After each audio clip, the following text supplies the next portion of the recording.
So nandito ako sa Binsuns, Camarines Norte. So ang napansin ko sa lugar na ito ay marami pang mga antik na mga bahay katulad nito.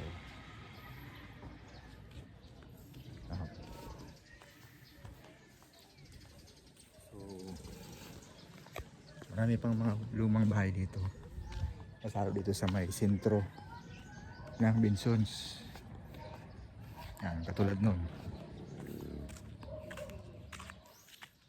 Yan.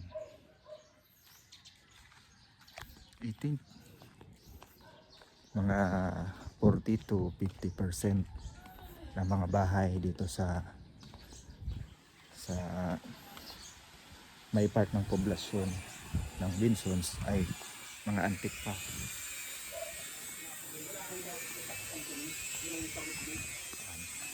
Katulad niyan.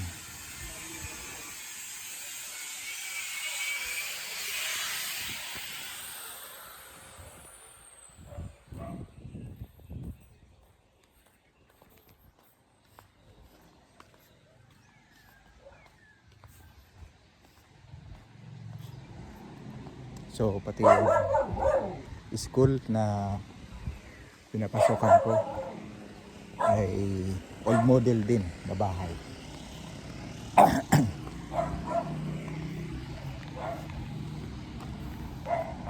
Yan din.